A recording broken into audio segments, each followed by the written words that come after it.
Allah Subhanahu wa Ta'ala itu merencanakan kehidupan kita, teman-teman. Kita cuman perlu menjaga masih on the track apa enggak nih. Kita cuma perlu ngejaga kita ini masih di garis yang Allah ridhoi atau enggak. Kalau masih di dalam garis yang Allah ridhoi, biarkanlah Allah yang mengarahkan kemana. Pokoknya jangan sampai ngelanggar aja. Jangan sampai keluar batas saja. Dan insya Allah jalan itu nggak akan membawa kita kepada kehancuran atau kerugian. Nggak mungkin. Allah yang merencanakan. Mungkin adegan yang memicu kita untuk melangkah itu kadang-kadang sesuatu yang gak nyaman. Kayak misalnya Musa, adegannya insiden pembunuhan, tiba-tiba hijrah ke Madian. Bisa aja insiden kayak gitu terjadi. Bukan maunya kita, takdir Allah. Tapi dibalik semua hal-hal yang kita anggap sekarang musibah, nanti malah kita mensyukurinya. Sekarang kita menganggapnya musibah, someday kita akan menganggapnya sebagai nikmat, rahmah. Kita aja yang belum mengerti. Jadi musibah dengan nikmat itu sebetulnya adalah persepsi kita. Kalau kita memahami kebaikan di dalam musibah, kita akan menyebutnya bukan musibah, itu rahmat. Tapi kalau kita nggak ngerti, kita nyebutnya musibah. Sama kayak misalnya, judul ini ditolak sama dosen pembimbing, sehingga kita harus ganti judul yang baru. Kita anggap itu musibah kan? Padahal justru judul yang kedua, yang kemudian kita jadi lulus dengan sidang nilai cum laude, lewat judul yang kedua itu, itulah yang membuat kita mengerti sesuatu yang kelak akan bermanfaat buat kita. Judul pertama mungkin tentang apa? Judul yang kedua, sesuatu yang lebih aplikatif, sesuatu yang lebih dibutuhin sama masyarakat. Sehingga gara-gara kita pernah nulis skripsi, tesis, disertasi tentang judul itu, kita jadi expert di bidang itu, sehingga suatu saat kita lebih dibutuhin oleh masyarakat daripada kita tadinya pakai judul yang pertama. Kita tinggal angle berpikir kita yang mana nih? Mau ngelihatnya dari angle hikmah atau mau ngelihatnya dari angle musibah. Musa kecil pas bayi cabut jenggotnya Firaun, itu sebuah insiden. Musa dihanyutkan ke sungai Nil, itu sebuah kejadian yang kayaknya tragis banget. Terus Musa ngebunuh orang. Terus Musa kehausan di tengah-tengah padang pasir, ketemu cewek terus ngasih minuman ternaknya tapi nggak dibayar. Semua ini rencana Allah yang kita nggak ngerti sekarang. Tapi someday ketika kita udah ngelihat hasilnya, kita akan mengatakan, Masya Allah, Allah Maha Besar yang mengatur hidup saya sampai menjadi seperti sekarang ini. Makanya saya pernah cerita, mungkin teman-teman ada yang nonton di YouTube. Dulu ketika di Mesir, pulang dari Mesir tuh, saya ikut istri ke Bandung. Istri saya ngajar di Bandung, akhirnya kita ke Bandung. Saya nggak senang waktu itu belum dapat hidayah ya, nggak senang ngajar di kampus, nggak senang ngajar di pondok pesantren. Tapi karena terpaksa, nggak ada kerjaan, saya ngelamar-lamar gitu ke pondok-pondok pesantren. Semua nolak. Alasannya sama, lebih banyak guru daripada murid. Ya udah deh, gak apa-apa, karena nggak ada yang nerima. Saya pikir, kok saya pulang-pulang jauh-jauh dari Kairo tapi nggak punya kerjaan ya, kayak malas gitu. Malah ngelamar jadi kuli aja nggak diterima. Soalnya kuli itu yang dilihat keahlian dan otot kan. Saya punyanya ijazah LC, nggak nyambung dengan perkuliahan gitu. Akhirnya nggak punya kerjaan, saya nerjemahin buku. Udah capek-capek nerjemahin buku, pas dikasih ke penerbit, katanya buku itu udah terbit, diterjemahin sama orang lain. Saya salah milih judul. Akhirnya nulis buku sendiri yang belum diterbitin orang. Walaupun kalau bahasa Sunda mah capruk, nggak jelas ngomong apa gitu. Pokoknya nulis aja, nulis. Udah selesai nulis, dikasih ke penerbit, nggak ada yang mau nerbitin karena nggak layak katanya. Kan ini adegan-adegan yang awalnya kita anggap sebagai kesulitan, musibah kan? Karena nggak mau diterbitin sama penerbit, akhirnya saya kepikiran lagi, ya udah kenapa nggak diterbitin sendiri aja? Diterbitin sendiri. Alhamdulillah minjem uang dari teman 30 juta dan dia Allah takdirkan dilembutkan hatinya, mau aja, padahal nggak kenal amat, baru kenal juga beberapa bulan. Mungkin ngeliat muka saya tuh muka melas gitu ya. Jadi saya pinjam dong 30 juta. Oh ya udah ambil aja, nggak 30 juta. Dia punya percetakan sampai sekarang jadi teman baik. Dia yang punya percetakan, udah nggak apa-apa Ustaz, cetak aja ntar bayarnya waktu terserah Ustaz. Dikasih waktu 6 bulan. Saya cetak, udah gitu terbitin sendiri, dijual seluruh Indonesia. Caranya kirim pakai bus-bus malam gitu kan. Saya pakai kardus Marlboro ngangkat. Jadi saya penulis, saya kulinya, saya direktur penerbitnya, pokoknya Apa sendiri aja semuanya, ngangkat di jalan raya. Nih, saya mau ngirim buku. Oh, buku siapa? Ada tuh orang yang nulis bagus, tulis. Kirim ke Sumatera, ke Sulawesi, ke Jawa, udah dikirim, nggak ada yang balik. Terus laporannya nggak jelas, orangnya kemana nggak ngerti karena nggak kenal amat gitu, lewat internet doang, lewat email. Nggak ada laporan. Waktu itu sekitar 3.000 buku, 1.000 yang dikirim keluar kota itu raib aja, nggak ada hasil. 2.000 lagi, ya udah saya jual di Bandung aja kalau kayak gini. Jual di Bandung, pas ada kayak Islamic Book Fair ya, pameran buku Islam. Saya nyewa satu space di stand salah satu penerbit Islam di Bandung. Nggak nyewa stand, nyewa space doang di depan. Saya pakai X banner, terus pakai meja, ngangkut pakai motor sendiri, pakai topi biar nggak ada yang tahu, pakai masker. Taruh, ngerjain sendiri semuanya, udah beres semuanya, pergi ke belakang, ganti baju yang baju kemeja, pakai dasi gitu, full pen. Nah gitu, pakai rambutnya dirapiin, berdiri di sebelah X banner. Orang-orang pada nggak kenal kan buku ini baru banget. Ini buku apa? Oh ya ini bukunya bagus. Siapa penulisnya? Karena di X banner itu wajah paling besar tuh wajah saya. Jadi tulisan buku apa tuh kecil-kecil aja. Yang penting wajahnya yang gede gitu. X banner foto saya yang paling besar.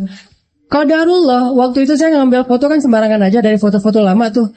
Saya ada foto baju putih dan mungkin kalau orang perhatiin kelihatan. Ternyata di sini ada uang 1.000. Kelihatan ada uang 1.000 di foto itu teh. Saking memprihatinkan. Mulai alhamdulillah 3 bulan bisa membayar hutang di percetakan. Mulai berkembang. Bikin bisnis waktu itu belum ada pulsa di Alfamart Indomaret. Masih M-Kios gitu. Punya 60 cabang M-Kios di Bandung. Mulai masuk ke jual beli mobil bekas. Masuk ke properti. Terus ujung-ujungnya alhamdulillah balik lagi kepada habit, yaitu dunia dakwah. Jadilah sekarang di Pemuda Hijrah dan saya tinggalkan yang usaha-usaha kayak gitu biar fokus kepada dakwah. Tapi akhirnya saya berpikir kalau dulu saya mungkin diterima di ngajar di satu tempat, mungkin saya nggak akan pernah ngelakuin hal-hal yang seperti sekarang. Kalau dulu saya diterbitin bukunya oleh orang lain, mungkin saya nggak akan pernah nulis sendiri, dan seterusnya dan seterusnya. Banyak hal yang kita sebut sekarang musibah, besok kita bilang itu sebuah nikmat. Angle-nya doang yang berbeda. Tinggal kita yakin nggak sama Allah Subhanahu Wa Taala. Jadi bisa jadi hari ini ditolak atau hari ini diputusin, suatu saat kita mensyukuri keputusan itu. Alhamdulillah saya diputusin. Itu disyukurin. Kenapa? Gara-gara diputusin, akhirnya dia menikah dengan orang yang lebih baik daripada kita. Syukur kan? Namanya cinta sejati. Gimana? Harus syukur. Alhamdulillah dia dapat yang lebih layak daripada saya. Dan saya mah gak dapat sampai sekarang misalnya. Ya gak apa-apa. Kayak Julaibib ya. Tunggu aja di masjid. Kan gak enak banget awalnya tuh. Gimana kita menganggap diputusin itu nikmat. Apalagi diputusin dengan bahasa kita adik kakak aja ya. Berat ya. Gak enak kalau kayak gitu teh. Cuman nanti suatu saat kita akan mensyukuri nikmat itu. Kayak banyak orang yang ngerasa kok saya ngeband dan sekian lama tapi gak ada yang masuk ke dapur rekaman. Sampai dia bikin kayak semacam sponsor me kan. Dia ngeband terus bikin arrangement lagu. Dia posting di YouTube. Diupload di YouTube supaya ada yang sponsor, ternyata nggak muncul. Anak skate, dia ngetrik, tapi nggak ada yang jadiin dia brand ambassador brand tertentu. Akhirnya dia upload di YouTube, ngetrik kickflip yang model baru apa gitu mungkin, atau no confly gitu, dia nggak ngetrik tapi bisa terbang-terbang. Berharap ada yang sponsor, ternyata belum. Apa yang hari ini kita anggap sesuatu yang kayak kekalahan, satu musibah, satu kesulitan, suatu hari nanti ketika kita paham, kita akan mengatakan itu nikmat. Dengan satu syarat. Gimana pun kondisi yang kita alamin sekarang, jangan keluar dari jalur yang Allah ridhoi. Itu aja syaratnya. Makanya kan saya bikin tagline banyak main, banyak manfaat. Saya nggak berani bilang nggak punya dosa, karena itu namanya mentazkiyah diri sendiri. La tuzakku anfusakum, janganlah kalian menganggap diri kalian suci. Tapi maksudnya sedikit dosa ini tinggalkan dosa. Kenapa? Karena kalau kita udah ngelanggar, gimana pun kita sekarang lagi dapat nikmat banyak, terus kita melakukan dosa yang Allah nggak suka, nikmat itu bisa berubah musibah. Sebaliknya, ada musibah, kita masih on the track, musibah itu bisa berubah menjadi nikmat. Syarat yang Allah minta dari kita cuma satu itu, jangan melanggar, jangan bikin dosa, jangan ngecewain Allah Subhanahu wa Ta'ala. Itu doang. Udah gitu bertahan aja, Allah kasih kejutan-kejutan yang sangat banyak dalam hidup kita. Saya punya teman orang Padang. Dia ikut tes akademi kepolisian. Dari sekian banyak yang ikut tes, 50 orang yang keterima, dia salah satunya. Terus karantina 50 orang ini. Tes ujian yang kedua, dari 50 orang ini cuman dia sendiri yang gagal. 49 orang tuh lulus tes kedua. Akhirnya dia pulang ke kampungnya dalam keadaan malu. Karena udah malu banget, dia hijrah ke Jakarta. Awalnya ke Bandung terus ke Jakarta. Di Jakarta alhamdulillah setelah sekitar 8 tahun dia bisa survive, bahkan sukses. Sekarang dia punya beberapa outlet di Tanah Abang, punya pabrik di Bogor, dan punya omset sebulan itu nggak kurang dari 1 M. Dengan keuntungan kurang lebih 40%. Jadi 400 juta lah profit bersihnya sebulan. Kalau lagi lebaran atau Ramadan itu bisa 3 kali lipat. Nah pas sudah sukses, dia haji. Ternyata di kampung itu dialah orang pertama yang haji. Di kampung dia tuh. Dan di kampung itu dikenal dia sebagai anak yang paling nakal, yang kayaknya nggak ada harapan jadi orang baik. Ternyata yang pertama haji. Udah gitu dia pulang, sesekali dia pernah pulang, ketemu sama temennya yang 49 orang itu. Salah satunya udah jadi salah satu pejabat di kepolisian. Dia ngobrol-ngobrol, ditanya, mana yang 48 lagi? Dia bilang, kamu nggak tahu kabar mereka? Kabar apa? Tahun 2004 mereka ditugaskan di Brimob Aceh, di Banda Aceh. Asrama Brimob Banda Aceh itu dekat dengan laut. Terjadi musibah tsunami, satu asrama Brimob itu habis semua dan 48 mereka itu meninggal dalam musibah tsunami. Baru dia sadar, Masya Allah, Allah punya rencana. Semuanya di dalam aturan Allah Subhanahu wa Ta'ala. Sehingga dia akhirnya mensyukuri kegagalan dia dulu di tes kepolisian. Walaupun yang lulus juga baik, yang gagal juga baik. Jadi ini bukan soal buruknya, tapi soal antara satu kebaikan dengan kebaikan yang lain. Yang lulus baik, yang ternyata nggak lulus juga, Allah simpan kebaikan dengan cara yang lain. Bahkan mungkin bagi dia sekarang, kalau disuruh pilih, dia lebih milih nggak lulus. Kalau dia sekarang udah paham, dulu dia memilih lulus. Dia stres, dia kayak putus asa gitu. Pas ketahuan cuma dia sendiri yang nggak lulus. Tapi setelah dia paham maksud Allah, pasti kalau sekarang disuruh pilih, mending dulu kamu lulus apa enggak? Enggak deh, mending kayak gini aja, pasti kayak gitu.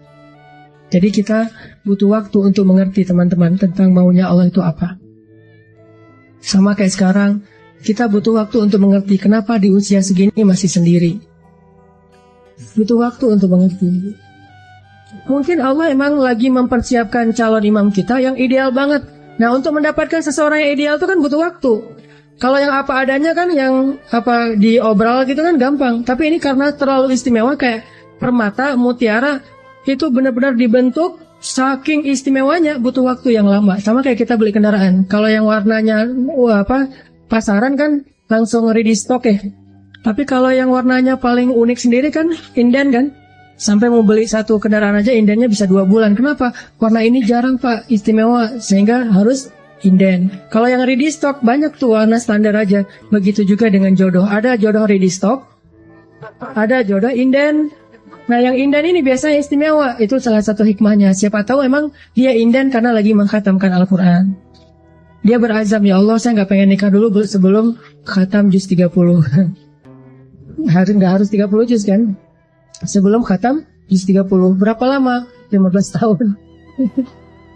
Nah mungkin dia pengen hafal juz 30 juz, mungkin dia pengen hafal 100 hadis, mungkin dia pengen mapan dulu supaya bisa benar-benar membahagiakan dan menafkahi keluarga besar, bukan cuma istrinya tapi juga mertua dan segala macam.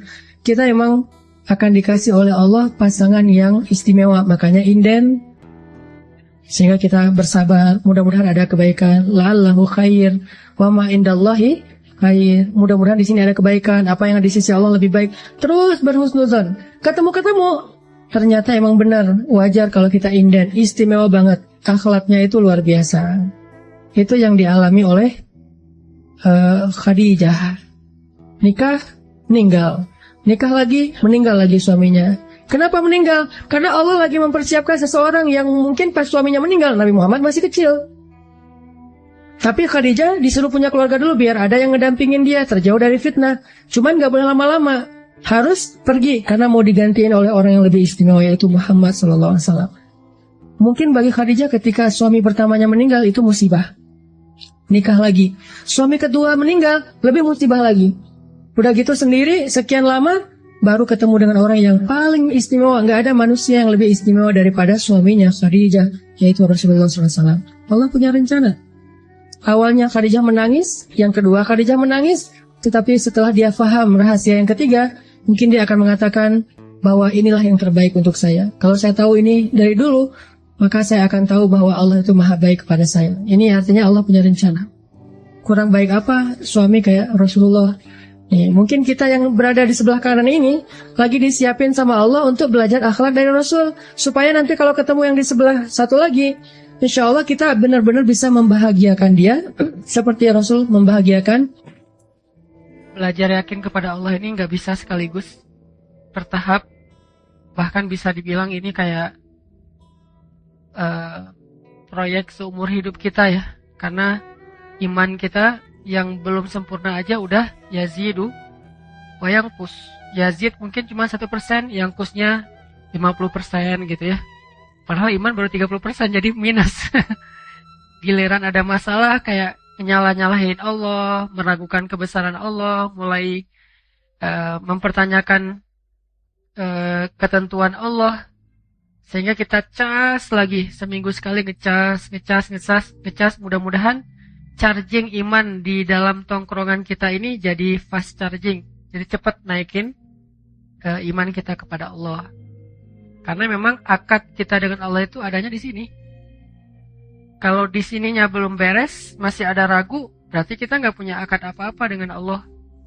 Dan kalau nggak punya akad apa-apa dengan Allah, kita nggak bisa minta apapun kepada Allah. Nah, kita juga nggak percaya sama Allah terus mau minta apa. Makin kuat imannya, makin kuat bondingnya dengan Allah, makin besar keajaiban dan kejutan yang Allah kasih dalam hidup kita.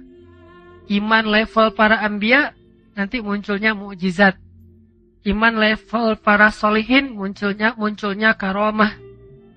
Iman level kita kalau yakin muncul maunah. Kalau imannya masih labil dan lebih sering ragunya daripada yakin, berarti kita nggak punya MOU apapun dengan Allah Subhanahu Wa Taala. Sehingga kalau nggak punya MOU, nggak akan berlaku janji makhraja rizki min haitsu la yahtasib yaj'al lahu min amrihi yusra. Itu kan hanya berlaku buat siapa? Orang yang yakin kan? Wa may yattaqillah yaj'al lahu makhraja wa yarzuqhu min haitsu la yahtasib. Wa may yattaqillah yaj'al lahu min amrihi yusra. Wa may yattaqillah yukaffir anhu sayyi'atihi wa yu'zim lahu ajra. Jadi cuman kalau kita takwa kepada Allah, dan salah satu di antara makna takwa iman. Karena takwa ini judul besar. Kalau di breakdown, akarnya adalah iman. Pohonnya adalah taat. Buahnya adalah rahmat, ampunan, kebaikan, banyak buahnya. Tapi akarnya iman. Alam tara kaifa daraballahu masalan kalimatan thayyibah asluha sabit wa far'uha fis sama tu'ti ukulaha kullahinin bi'izni rabbiha. Asluha sabit, kata sebagian besar ulama tafsir tentang asli dari asluha sabit. Aslul itu jadi bahasa Indonesia, asal jadi asal. Kan bahasa Arabnya asl atau aslu. Asal terus jadi bahasa Indonesianya karena nggak bisa bilang asal jadi asal. Asal-asalan. Asluha, asalnya sabit. Akarnya kuat. Dan apa akar dari kalimat itu? Akarnya adalah iman. Akarnya adalah iman. Far'uha, cabangnya, pohon sampai cabang-cabangnya menjulang ke langit. Maksudnya ta'ah, ketaatan. Istiqomah, komitmen. Dawam, konsisten. Itulah pohon dan cabang-cabangnya. Terus tu'ti ukulaha kullahinin bi'izni rabbiha. Buahnya, ukulaha, hasilnya, itu adalah kebaikan hidup, ampunan dosa, rahmat, berkah, pertolongan, kejutan-kejutan, itu buahnya. tetap aja asalnya adalah bibitnya adalah iman. Makin kuat akarnya, makin besar pohonnya. Makin besar pohonnya, makin banyak dahannya. Makin banyak dahannya, makin banyak pula buahnya ketika panen. Jadi itu analogi yang sangat sederhana tapi dalam. Jawami'ul kalam. Bisa ditafsirkan dari berbagai macam dari berbagai macam angle. Sehingga kalau kita pengen hidup kita nyaman dalam kondisi sarra atau darra, ya berarti balik lagi kepada asalnya apa? Ajaban li amril mu'min. Balik lagi kepada iman. Ajaban li amril mu'min. Inna amrahu kullahu khair. In asabathu sarra syakara fakana khairan lahu. In asabathu darra sabara fakana khairan lahu. Walaysa dzalika li ahadin illa lil mu'min. Itu enggak akan dirasain kecuali oleh orang yang beriman. Kalau orang yang tidak beriman, mungkin kalau sarra dia akan syakara, dia berbagi, dia share sama orang lain. Tapi begitu darra, dia yai'as, dia berputus asa. Akhirnya tindak bunuh dirinya tinggi. Orang-orang yang gak beriman, dalam kondisi nyaman, kehidupan mereka itu bagus. Akhlak mereka, karakter mereka, sikap, attitude mereka itu sopan, bagus, disiplin, keren lah pokoknya di negara-negara maju gitu kan. Tapi begitu darra, ada masalah, bunuh diri. Bete dikit, bunuh diri. Gak enak badan, males banget hari ini bunuh diri, bunuh diri. Jadi terlalu rapuh gitu. Kenapa terlalu rapuh? Karena kata Nabi, walaisa dzalika li ahadin illa lil mu'min. Karena dia gak beriman, sehingga gak ada yang dipegang sama dia ketika dia mau jatuh. Jatuh aja. Makin tinggi dia mendaki, pas jatuh ya makin parah nasibnya. Karena kenapa? Karena ketika dia jatuh, dia kehilangan banyak hal. Karena dia ngedakinya udah tinggi. Misalnya karirnya bagus, tiba-tiba ada masalah, akhirnya dia stres banget, bunuh diri loncat dari gedung, tabrakin diri ke MRT misalnya. Dan segala macam lah.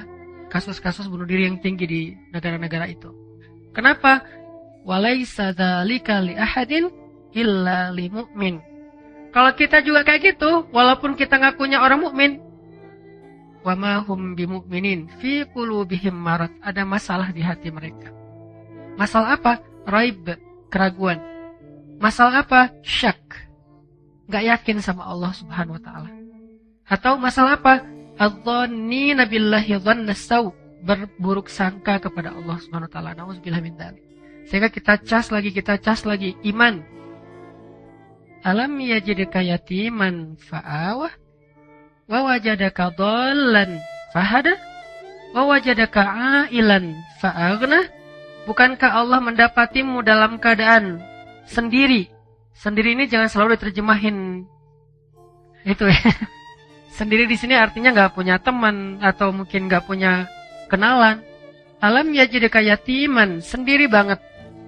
Fa'awah, Allah datangkan keluarga. Dan keluarga di sini bukan cuma status, tapi dengan ikatan kasih sayangnya. Tiba-tiba ada seseorang yang paling mencintai kita, lebih daripada dirinya. Siapa? Ibu. Allah utus ibu untuk kita. Allah utus ayah untuk kita. Allah utus keluarga untuk kita. Allah utus pasangan untuk kita. Bertahap. Pertama ibu dulu. Kemudian ayah. Kemudian sahabat. Sahabat dari geng SD atau TK, SD, SMP, SMA, kan itu geng kita banget tuh. Yang sama kita tuh udah akrab banget, baik banget, setia banget. Kadang-kadang ribut sedikit tapi kesetiaannya luar biasa. Kadang-kadang mereka berkorban untuk kita. Fa'awah. Dan nanti lebih keren lagi dikasih pasangan halal. Fa'awah. Bukankah Allah yang mendatangkan mereka satu persatu? Bahkan kadang-kadang cara-cara Allah mendatangkan itu ajaib banget. Cerita-cerita orang yang ketemu dengan jodohnya, dengan pasangan halalnya kan luar biasa ya. Fa'awa, lalu didatangkan anak. Sehingga apa? Ketika kita tua, anak kita yang akan merawat kita. Ketika kita masih kecil, ibu kita yang merawat kita. Jadi tetap aja ada fa'awa, fa'awa, fa'awa di awal, fa'awa di tengah, fa'awa di akhir. Terus saja kayak gitu. Kalau kita masih on the track ya. Karena kalau kita melencang nanti kita sendiri yang nggak dapat tempat ya, orang yang akan menjaga kita. Ketika fa'awa ini dicabut, satu, pas lahir nggak ada ibu. Tapi karena dia malaikat kecil, Allah ganti dengan ibu angkat. Allah ganti dengan orang tua angkat. Fa'awa dicabut, teman satu persatu hilang. Yang datang bukan teman, tetapi orang yang memanfaatin kita. Yang dekat dengan kita karena ada maunya.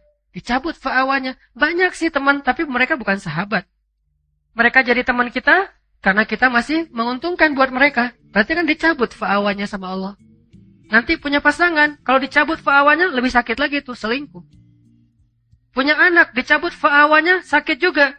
Anak udah sukses tapi orang tuanya nggak dirawat. Maka yang menjamin kita dirawat, ada keluarga, itu Allah. Alam yajidka yatiman fa'awah, itu sistem smart planet. Wa wajadaka dhallan, bingung. Allah kasih fahada. Google Map-nya di mana? Di sini. Ditambahin satu demi satu menu map dalam benak kita. Sehingga kita nggak bingung lagi.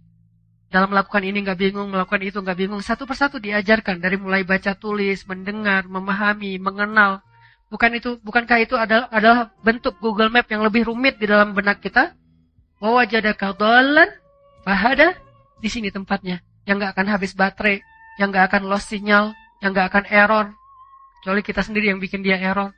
Aslinya, ini keren banget. Lebih smart daripada smartphone.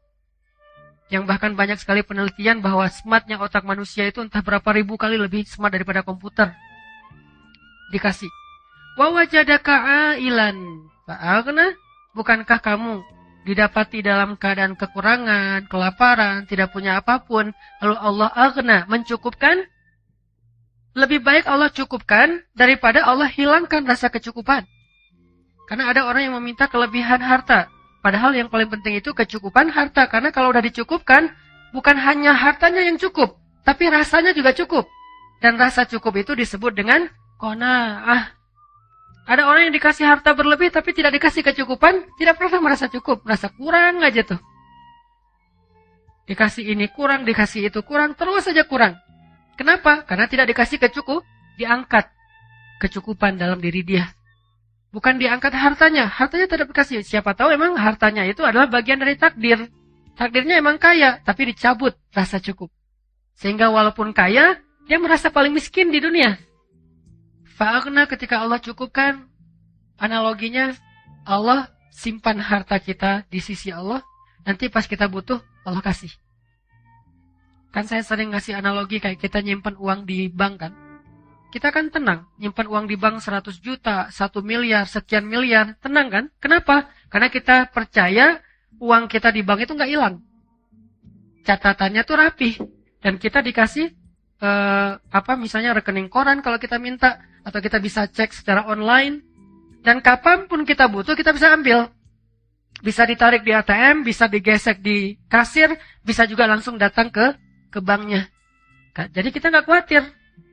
Di mana aja kita bisa gesek, kita bisa transfer dengan cara online. Di luar negeri juga kita bisa gesek, karena ada beberapa logo yang memang kita bisa pakai. Sehingga kita kemana-mana nggak bawa duit banyak, pede nggak? Kita punya tabungan 1M di bank. Pakai kartunya, kartu yang standar internasional. Bahkan kalau perlu, yang modelnya tuh gold atau platinum yang bisa ditarik angkanya gede-gedean.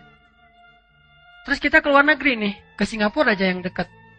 Kita cuma bawa uang, ya sebutlah 2 juta, 3 juta, yang sebetulnya untuk belanja mungkin kurang. Kalau ada butuh apa-apa, bayar hotel, apa segala macam kurang. Tapi kita bawa kartu, tenang nggak teman-teman? Tapi kan kita nggak punya uang cash, tapi kan ada kartu. Gitulah kita dengan Allah. Jangan lihat apa yang kita pegang, lihat apa yang tersimpan di sisi Allah. Masalahnya percaya nggak sih sama Allah? Ini nggak fair nih. Ke bank kita percaya, ke Allah nggak. Kan yang disimpan di sisi Allah sama jaminannya dengan bank, bahkan lebih dahsyat. Lebih kuat jaminannya. Allah nggak pernah ingkar janji, Allah nggak mempersulit kita, dimudahin kok. Buktinya apa? Yuridullahu bikumul yusra wala yuridu bikumul usra. Allah pengen memudahkan kalian, nggak pengen nyusahin kalian. Kan capek kalau kalian harus nyimpen duit kalian sendiri, nyimpen harta, terus nanti ribut di antara ahli waris, ribut susah di antara kalian sendiri, nanti kecolongan, kemalingan, ke segala macam. Biar aku aja yang nyimpen, kata Allah. Masalahnya kita kalau disimpan Allah kayak suka ragu gitu. Akhirnya kita khawatir. Gimana ya nanti kalau sakit nggak ada uang? Ada di Allah. Gimana ya nanti kalau ada masalah nggak ada tabungan sama sekali? Ada di Allah. Iya kan, tapi kan tetap harus ada cashnya. Nah ini nih, poinnya nih, nggak fair. Kalau kita ada uang di bank dengan kartu doang, kita nggak ngomong kayak gitu. Gimana ya keluar negeri nggak bawa uang sama sekali, kan ada kartu. Oh ya udah, ya aman lah kalau kayak gitu, tinggal digesek. Kok ke bank bisa gitu, ke Allah nggak bisa gitu? Nggak fair. Kalau nggak fair, itu bukti bahwa iman kita tuh sebetulnya tuh nggak kuat. Kalau kayak gitu ya gimana kita mau dapat surprise dan miracle dari Allah? Jadi nggak apa-apa kita nggak pegang banyak, tapi begitu butuh tinggal gesek. Geseknya gimana? Tinggal gini doang. Lebih gampang daripada kita ke ATM. Belum lagi nanti ternyata di ATM itu cuma bisa transfer, nggak bisa narik karena habis duitnya. Belum lagi ATM-nya ada yang error. Kalau ini pernah error, jangan berdoa sekarang. Kenapa? Doa lagi error. Nggak ada kan? Nggak ada waktu yang error dalam berdoa. Setiap saat kita bisa berdoa dengan mudahnya. Yuridullahu bikumul yusra. Allah tuh pengen mudahin kalian, nggak pengen nyusahin kalian. Karena kalau kalian pegang harta yang banyak banget, kalian susah. Bayar pajaknya, belum lagi nanti maintenance-nya, belum lagi nanti keributan di antara keluarganya, belum lagi kecemburuan orang kepada kalian. Udah deh, daripada kalian susah megang-megang aset itu, aku pegang aja. Nanti kalau butuh bilang ya. Kan gitu kan akadnya. Kalau butuh bilang, wa may yattaqillah yaj'al lahu makhraja wa yarzuqhu min haitsu la yahtasib wa may yattaqillah yaj'al lahu min amrihi yusra. Kan gitu sederhana. Tinggal gini doang. Cara gesek ATM kita ke Allah tuh gini doang. Dan kata Nabi dalam hadis qudsi, aku malu kalau hambaku mengangkat kedua tangannya meminta kebaikan lalu enggak memberi. Allah malu. Enggak mungkin enggak dikasih. Pasti dikasih. Cuman cara Allah ngasih 3 model. Kadang dikasih persis kayak yang kita minta. Kadang dikasih lebih banyak, lebih baik dari yang kita minta. Kadang dikasihnya dengan model yang lain, yang sama dengan nilai yang kita minta. Kayak misalnya kita punya kartu ATM. Belanja nih di luar negeri. Kita gesek. Bisa kita gesek dan akan keluar angka sesuai dengan yang kita sebut. Bisa juga, Pak, ini ada bonus. Bisa gitu kan? Begitu kita mau bayar sesuatu kan suka gitu tuh. Ada bonus dari banknya. Begitu, Pak, ini ada bonus mau dipakai enggak? Ada poin. Sehingga yang tadinya harganya 1 juta, gara-gara poin jadinya 750.000, poin 250.000. Mau dipakai enggak? Kan suka gitu ya, bisa aja gitu. Bisa persis, bisa ditambah dengan bonus. Bisa juga diganti dengan yang lain. Pak, selain dapat bonus ini, Bapak nanti dapat merchandise, dapat hadiah apa misalnya. Ternyata Bapak dapat mobil, dapat apa. Kan gitu cara Allah. Yang pasti bisa banget. Dan Allah kalau transaksi dengan Allah itu jauh lebih banyak untungnya daripada dengan makhluk. Karena Allah ghaniyun, maha kaya. Gak akan kekurangan harta Allah. Sehingga tinggal gini doang. Masalahnya kita gak terlalu yakin dengan ini, lebih yakin dengan ini. Kalau bawa kartu yang bisa diginiin kita pede. Kalau gini kita gak pede. Ini masalah iman. Kenapa kita gak pede dengan ini? Emangnya Allah gak ada? Ada, tapi kenapa gak percaya? Ya gitu deh. Nah ini nih jawabannya nih. Istafti qalbak, tanya ke hati kalian masing-masing kata Nabi. Istafti qalbak, tanya ke hati masing-masing. Akadnya tuh di sini. Kalau kita pede kayak gini, sama dengan pedenya gini, gimana? Lihat nanti keajaiban banyak banget dalam hidup kita. Tapi kalau yang kayak gininya agak ragu-ragu, ya sih, tapi kan butuh gini juga. Enggak. Gini. Ada gini, enggak ada gini, terserah deh. Yang penting gini nih. Cara biar tabungan kita banyak di sisi Allah, beramal soleh aja terus. Kadang langsung di cashin, dibayar sama Allah. Kadang nanti ditabung dulu sama Allah. Saya udah beramal Ustaz, tapi gak ada buktinya. Lagi ditabung sama Allah, kamu gak butuh sekarang soalnya. Nanti pas butuh, tinggal gini, Allah kasih. Tapi kan Allah gak secepat itu ngasihnya. Siapa bilang? Manusia aja bisa instan, masa Allah gak bisa? Jangan sampai kita menganggap manusia bisa lebih dari Allah. Ini bukan teori rububiyah, uluhiyah, asma dan sifat. Ini praktek langsung ke dalam hati kita. Daripada kita hanya terjebak dalam teori. Hafal semua teori rububiyah, hafal semua teori uluhiyah, tapi begitu dikasih pilihan hidup, bingung, ragu. Mana rububiyahnya? Saya tidak mengangkat dari sisi angle rububiyah, karena itu materi kuliah, materi kampus, materi calon ulama. Ini angle praktis aja deh buat kita dalam praktek kehidupan sehari-hari. Bisa nggak kita yakin dengan ini, saya yakin ini. Kalau bisa lebih dari itu, lebih keren lagi. Mungkin bertahap, nggak langsung bisa lebih deh. Minimal fair, sama. Aduh, lupa bawa dompet. Aduh, hari ini belum sholat sunnah misalnya. Jadi kayak nggak ada modal gitu. Coba kalau hari ini kita ngeluarin harta kita fisabilillah, semudah kita investasi yang kita percaya banget dengan corporate-nya, dengan perusahaannya. Kalau kita bikin kerjasama dengan manusia, biasanya bagi hasilnya berapa? Sebutlah 60-40 ya. Kita kerjasama, kita dapat 60% dari hasil. Atau yang modalnya konvensional, kita dapat paling tinggi, jarang lah gitu, 5% dari modal. Itu tuh jarang banget. Rata-rata ya 1, sekian persen atau 2%, bahkan kurang dari 1%. Deposito lah misalnya. Kita naruh uang kita 1 M, tiap bulan misalnya nanti kita dikasih tuh 3 juta. Berarti berapa persen? 0, kan? Karena 1%-nya 10 juta ya. Berarti 0, sekian. Nggak sampai 1%. Kita percaya, naruh duit kita di deposito, kemudian tiap bulan kita tunggu aja. Oh, nambah 1,3 juta. Bulan kedua 6 juta. Bulan ketiga 9 juta. Bulan ke-6 udah bisa beli motor. Gitu kan kita mikirnya? Kenapa kalau ke Allah kita ragu? Udah kasih aja ke Allah. Allah balikinnya tuh bukan 0,%. 700 kali lipat. Masalahnya kita, ya sih. Itu untuk masalahnya tuh. Kasih aja deh. Ntar Allah ganti. Enggak, buktinya enggak 700 kali lipat. Karena disimpan. Coba kalau dikasih 700 kali lipat blek cash, kita kewalahan nyimpennya. Ntar kita susah sendiri. Kan Allah bilang, yuridullahu bikumul yusra. Allah pengen mudahin kalian. Jadi dikasih, tapi disimpan sama Allah. Kamu enggak percaya sama saya? Kan gitu kan pertanyaan Allah harusnya kan ya? Percaya Allah, yaudah deh, enggak apa-apa, Allah aja yang simpan. Udah disimpan sama Allah. Nanti pas butuh tinggal gesek. Ya Allah, yang kemarin boleh dicairkan dikit enggak? Itu kan hadis tentang 3 orang yang terkurung di dalam gua kan? Ya Allah, dulu saya pernah gini, dulu saya pernah gini, dulu saya pernah gini. Boleh enggak saya minta sekarang balasannya? Kalau engkau ridho, Allah balas. Itu hadis sahih. Berarti boleh dong kita beramal terus ditabung di sisi Allah. Nanti someday ketika kita butuh, kita tinggal bilang dengan bahasa kita. Walaupun enggak sevulgar itu sih, ya Allah, dulu saya ada amal ini, boleh enggak sekarang saya ditolong sedikit dengan... Pastinya Allah menyimpan lebih banyak lagi pahalanya. Pahala itu bukan kalimat teman-teman, pahala itu berbentuk. Bahasa Indonesia yang lebih tepat itu pahala, ajrun itu upah. Jaza itu reward.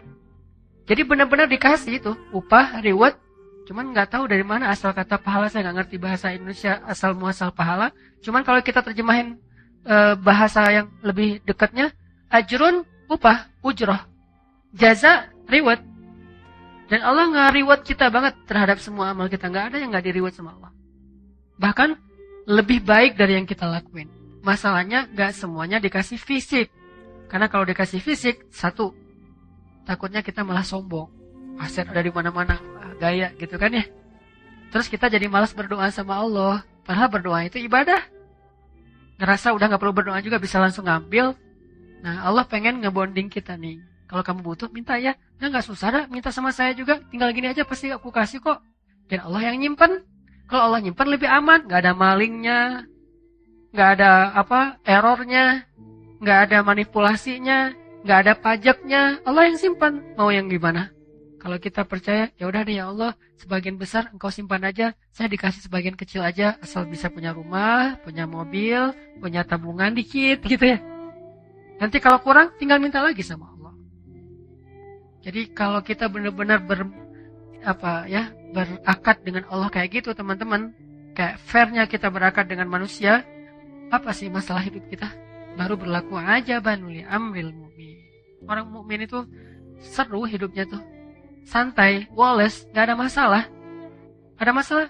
Ya Allah, ada masalah nih, gimana dong ya Allah, bantuin dong, langsung ditolong sama Allah. Tapi kita ngomong ke Allah tuh dengan ragu sih masalahnya. Ibarat kartu ATM, udah banyak baret-baretnya, jadi kita gesek, Pak ini nggak berlaku, oh ya udah ganti lagi yang lain, ganti lagi sampai satu kotak kartu nggak ada yang berlaku. Soalnya bukan kartu ATM yang kita kasih, kartu Game Master, nggak akan keluar duit. Jadi iman kita tuh masih belum ATM, belum ada saldonya. Kartu sih, tapi bukan saldo isinya, cuman untuk bisa main doang. Jadi coba kita bangun istafti qalbak, bertanya ke hati kita masing-masing, dan itu yang dikuatin.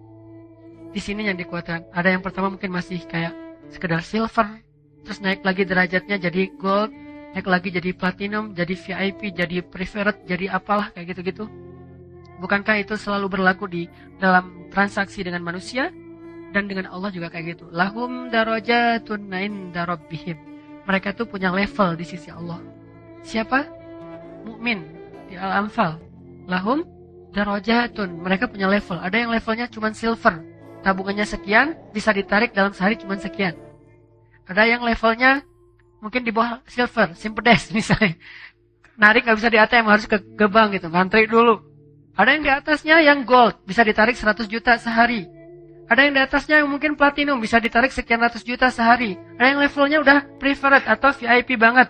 Yang kalau kita datang ke bank itu, dia nggak perlu ngantri, langsung masuk ke atas, ketemu dengan customer service-nya, disediain makanan, minuman, kita ngobrol seperti teman, terus dimudahin semua urusan kita.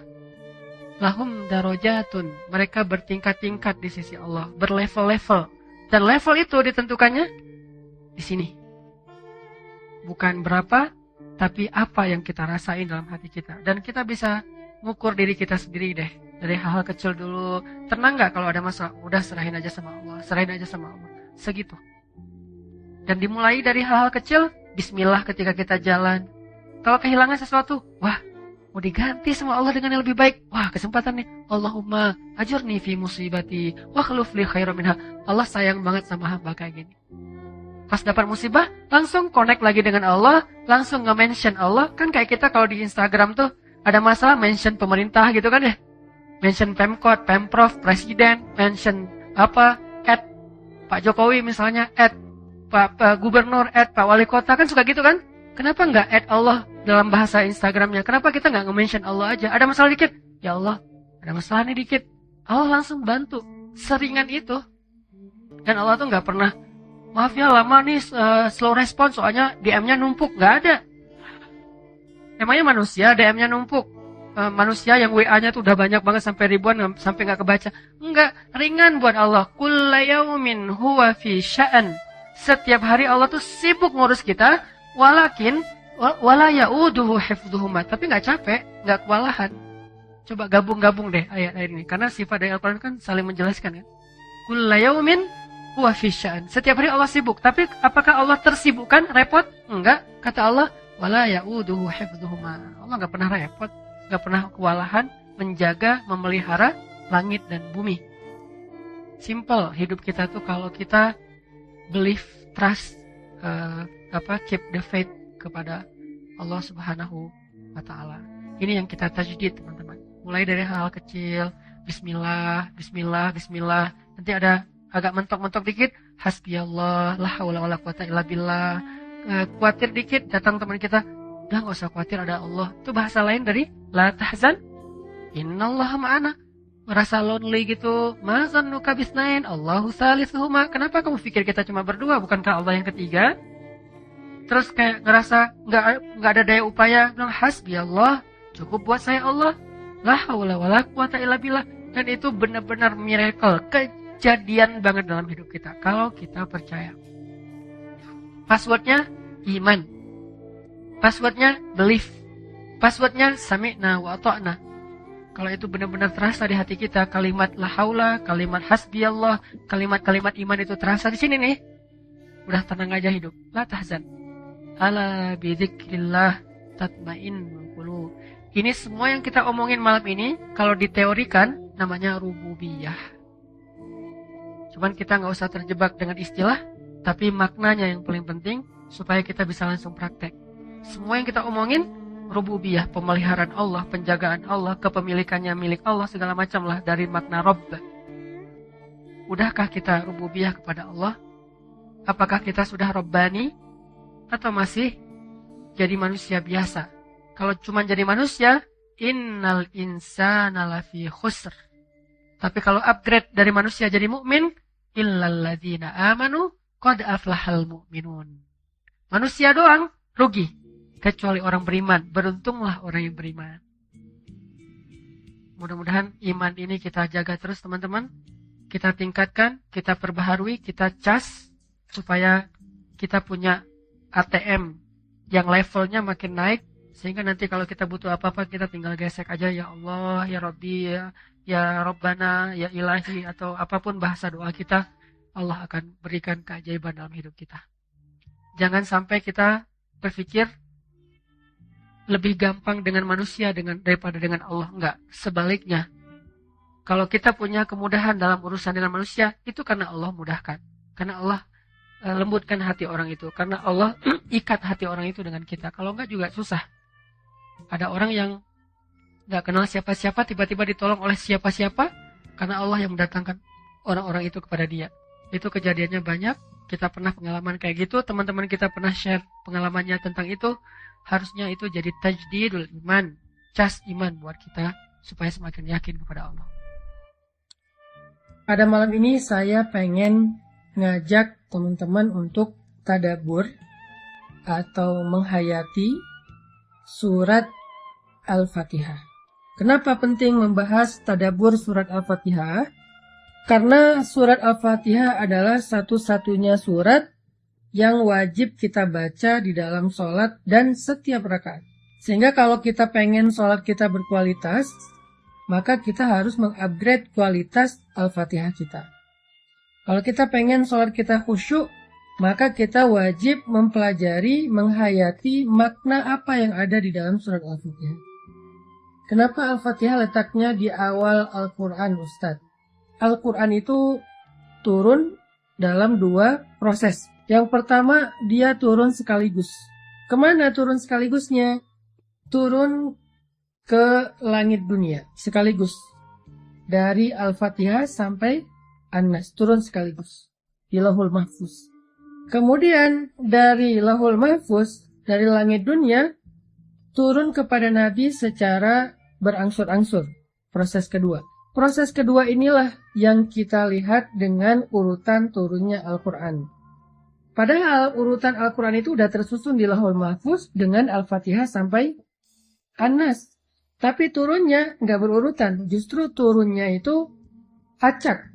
Sesuai apa? Sesuai peristiwa yang sedang dialami oleh Nabi dan para sahabat. Pertanyaannya, kenapa Al-Fatihah ditaruh di depan? Jawabannya ada di dalam nama-nama surat Al-Fatihah. Yaitu Ummul Kitab atau Ummul Quran. Lalu kenapa dia dinamakan dengan Ummul Quran atau Ummul Kitab? Karena seluruh isi Al-Quran, dari mulai Al-Baqarah, Alif Lam Mim, sampai An-Nas, Minal Jinnati wan Nas, seluruh isi Al-Quran itu terangkum, terkandung maknanya di dalam 7 ayat surat Al-Fatihah. Makanya buat teman-teman jangan remeh membaca Al-Fatihah. Jangan sampai kita Al-Fatihah juga belum benar. Karena ini syarat sahnya sholat. Karena dia adalah rangkuman seluruh isi Al-Quran. Dan sholat itu menghadap Allah. Nggak ada yang lebih baik dalam menghadap Allah daripada membaca Al-Quran. Cuman nggak mungkin kita baca 30 juz Al-Quran. Allah maha baik. Sehingga Allah ringankan kita baca Al-Fatihah. Karena Allah tahu kalau diwajibkan 30 juz kita nggak akan ada yang sholat. Ini baru Al-Fatihah aja banyak yang udah ninggalin sholat. Allah udah meringankan banget agama kita untuk itu. Masa udah didiskon jadi 7 ayat, masih diburu-buru. Dari 30 juz, 6 ribuan ayat, Allah diskon jadi 7 ayat. Sab'ul Masani, 7 yang diulang-ulang. Yang keutamaannya seperti membaca 30 juz Al-Quran, masih terburu-buru. Ini keterlaluan. Artinya, 113 surat yang lain yang ada di dalam Al-Quran, itu adalah surat dan ayat yang menjelaskan isi kandungan dari surat. Makanya sayang kalau di dalam sholat kita terlalu fast and furious membaca surat Al-Fatihah, itu sayang. Baca yang tenang, cuma 7 ayat kok. Daripada disuruh baca 30 juz. Makanya surat Al-Fatihah dinamakan dengan nama Ummul Quran atau Ummul Kitab, ibunya Al-Quran, ibunya kitab. Intinya teman-teman, bacalah Al-Fatihah dengan benar. Libatkanlah lisan ini dengan fikiran dan hati. Fikiran mentadabburi pesan-pesan makna di dalam surat Al-Fatihah. Sedangkan hati mencoba untuk menghayati, belajar yakin, belajar iman, belajar takut, belajar khusyuk kepada Allah Subhanahu wa Ta'ala. Sesuai dengan tadabbur makna ayat yang dibaca.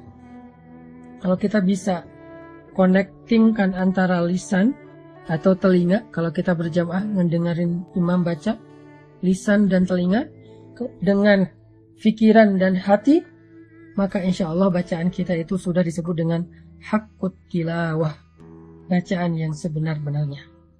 Kalau baru lisan nggak ngerti, maka ini menjadi ibadah, tetapi belum haqqut tilawah. Baru disebut haqqut tilawah kalau relevan dengan 3. Pertama, lisan dan telinga. Kedua, pikiran. Dan yang ketiga, hati dan perasaan. Kita fahami maknanya. Kita hayati apa maksudnya. Baca perlahan-lahan supaya kita menghayati.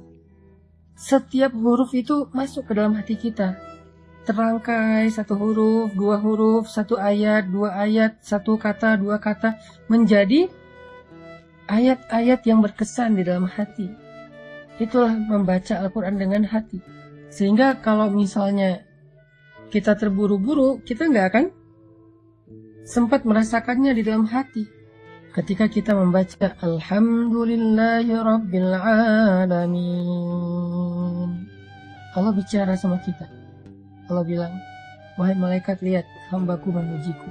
Jadi Allah memamerkan atau ngeposting bacaan kita, ini pakai bahasa sosmed ya. Allah ngeposting bacaan kita kepada para malaikat penjaga arsy. Allah pamerkan dan mention nama kita. Hambaku memuji aku, wahai malaikat, lihat. Alhamdulillahi Rabbil Alamin. Allah bilang, hambaku memuji. Lalu kita bilang lagi, Ar-Rahmanir Rahim.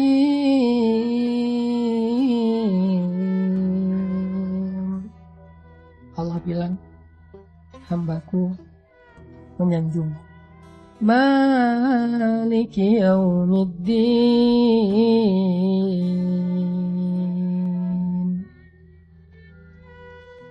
Hambaku mengagungkan aku. Iyyaka na'budu wa iyyaka nasta'in.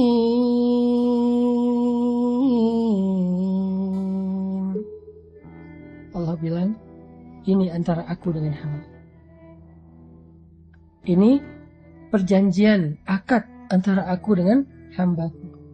Ketika dia hanya menyembah aku, ketika dia hanya berlindung kepadaku, maka aku akan perkenankan harapan dan keinginannya. Fadhkuruni adzkurkum. Ingat aku akan ingat engkau. Ini antara aku dengan hambaku, semacam perjanjian. Jadi kalimat iyyaka na'budu wa iyyaka nasta'in itu kita kayak lagi jabat tangan, berjanji, berakad dengan Allah, sehingga Allah pun berjanji, komitmen untuk memberikan hak-hak kita sebagai hamba. Ihdinas siratal mustaqim.